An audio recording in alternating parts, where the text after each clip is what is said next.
y les vamos a hablar sobre los principios matemáticos y la importancia del agua. Hola, mi nombre es Víctor Sepúlveda y yo les voy a hablar sobre la notación científica.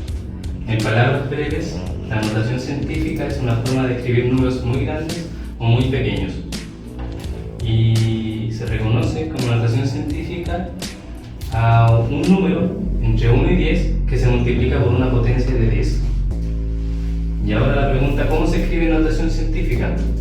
En un ejemplo de un número grande o números pequeños, lo que hay que hacer es moverse de un lado a otro, ya sea a izquierda o derecha, y contar los espacios que te desplazas.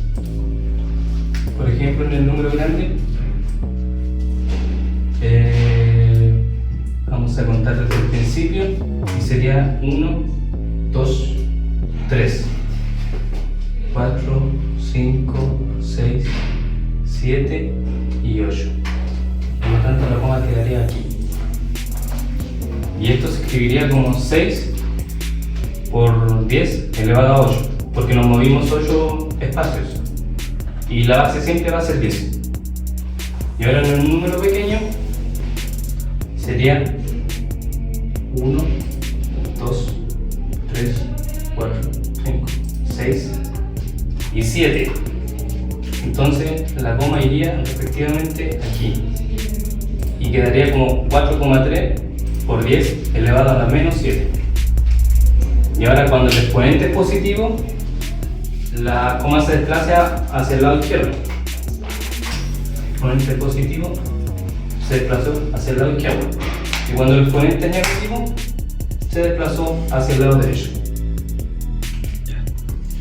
Hola, soy Martín Payamil y hoy les voy a hablar sobre las proporcionalidades. Ahora voy a hablar de la simple directa, donde dos variantes aumentan o disminuyen. Por ejemplo, aquí mismo en el ejemplo, como ven en esto, se tiene que hacer esta fórmula donde 12 por 100 se tiene que luego dividir por 34, que en este momento daría 1200%, y luego se tiene que dividir en 34 y eso daría 35,2%. Ahora les voy a hablar sobre la simple inversa, donde la cual una proporción aumenta y otra disminuye. Como se ve aquí en el ejemplo, es distinto que este porque en vez de hacerse cruzado, se hace directamente. Por ejemplo, aquí 60 por 30 daría 1800, mientras que si se divide por 90 daría 20 minutos, y esa es la respuesta. Hola, soy Gabriel Sánchez y les vengo a hablar sobre la conversión de unidades. Aquí tenemos muchos tipos de unidades. Por ejemplo, tenemos masa, volumen, longitud, temperatura, tiempo y velocidad. En este caso nos vamos a enfocar en masa y volumen. ¿Cómo se miden? Es así de sencillo. Kilo, hecto, deca, deci, centi y mili. En este caso podemos decir kilolitro o kilogramo, también podemos decir hectolitro o hectogramo, decalitro o decagramo y así sucesivamente. En estos ejemplos vamos a usar la fórmula que utilizó anteriormente mi compañero Martín. Queremos saber cuántos gramos hay en 3,5 kilogramos. En este caso nuestra incógnita es esta X porque no sabemos cuánto equivale. Entonces utilizamos la fórmula, simplificamos kilos con kilos y los multiplicamos por los gramos. Esto nos va a dar 3.500 gramos. En el caso de los litros, queremos saber cuántos mililitros hay en 2,5 litros de agua. En este caso, igual multiplicamos cruzado y dividimos por lo que nos sobra. Es decir, 2,5 litros por 1000 ml es igual a 2,5 ml. Hola, mi nombre es Tatiana Vargas y les voy a hablar de la representación gráfica básica. Como podemos observar aquí tenemos un gráfico de barras, el cual es también conocido como diagrama de barras y es el gráfico más fácil de utilizar y de realizar. En este gráfico se pueden representar conjuntos de datos, ya sea con variables cualitativas y cuantitativas. Este tipo de gráfico cuenta con dos ejes.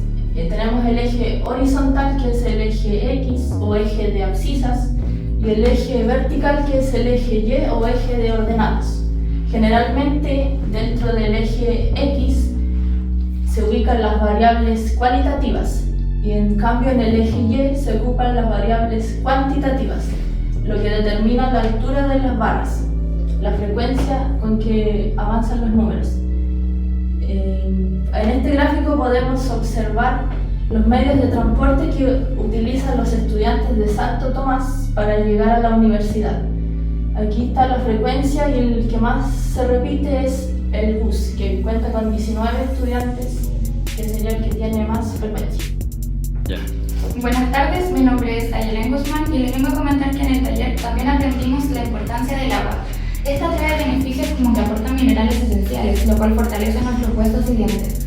Colabora en el proceso digestivo y también ayuda a prevenir enfermedades como lo pueden ser la hipertensión o cálculos renales.